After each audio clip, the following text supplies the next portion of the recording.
Hello friends, तर आज मी तुम्हाला मिक्स व्हेज पराठा दाखवणार आहे. तर इथे मी बॉईल कॉर्न, बॉईल पटेटो, लाल शिमला मिरची, पिवळी शिमला मिरची, किसलेलं गाजर आणि कोथिंबीर घेतलेली आहे बारीक चिरून. तर एका बाउलमध्ये आपण हे सर्व साहित्य काढून घेऊया. तर हा बॉईल कॉर्न आहे, नंतर बॉईल बटाटा घेतलेला आहे, किसलेलं गाजर घेतलेलं आहे, red bell pepper, yellow bell pepper घालायचे आहेत आणि नंतर मग थोडीशी कोथिंबीर घातलेली आहे, चवीनुसार मीठ आणि थोडासा चाट मसाला मी घातलेला आहे. तर हे आपण व्यवस्थित मिक्स करून घेऊया. तर आपले स्टफिंग तयार आहे. इथे मी कणिक पण मळून घेतलेली आहे. तर त्याचे आपल्याला पेढे करून घ्यायचे आहेत. तर पोळीपेक्षा थोडा मोठा साईजचा पेढा घेतलेला आहे. तर आतमध्ये स्टफिंग भरलेलं आहे आणि याचा आपण पराठा लाटून घेऊया. तर मी हा पराठा लाटून घेते आहे आणि आता आपण हा पॅनवरती शेकवूया. तर दोन्ही बाजूने आपल्याला छानपैकी खरपूस असा शेकवायचा आहे, साईडून तेल सोडायचं आहे. तर या पद्धतीने थोडं स्टफिंग जे आहे ते बाहेर येत होतं, म्हणून मग मी दुसरे पराठे करताना 2 पराठे आधी प्लेन लाटून घेतलेले आहेत आणि त्याच्यामध्ये स्टफिंग घातलेलं आहे.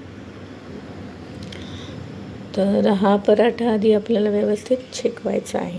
ते बघा, असे 2 प्लेन पराठे मी लाटलेत आणि त्याच्यावरती आपण हे मिक्सचर जे आहे हे स्प्रेड करून घेणार आहोत. तर एका स्पॅट्युल्याने मी हे मिश्रण जे आहे हे स्प्रेड करून घेते आहे.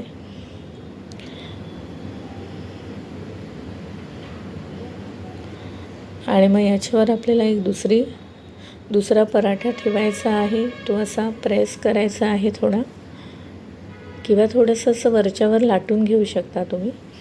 आणि मग तो पॅनवरती आपल्याला शेकवायचा आहे. साईडून मी तूप सोडलेलं आहे आणि तोही आपण व्यवस्थित खरपूस असा शेकवायचा आहे.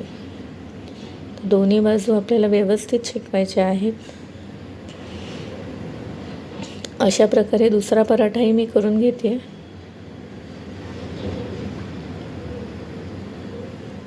तर कणिक मळताना त्याच्यामध्ये मी हळद, हिंग, मीठ, लाल तिखट, पांढरे तीळ, थोडंसं ओवा असं घालून कणिक मी हे मळलं होतं.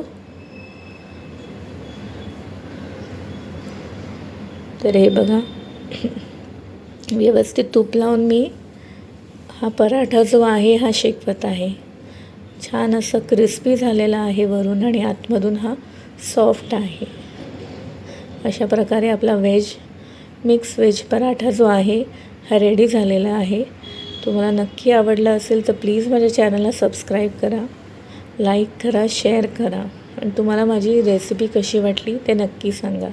तर हा पराठा मी चहासोबत एन्जॉय करणार आहे. थँक्यू.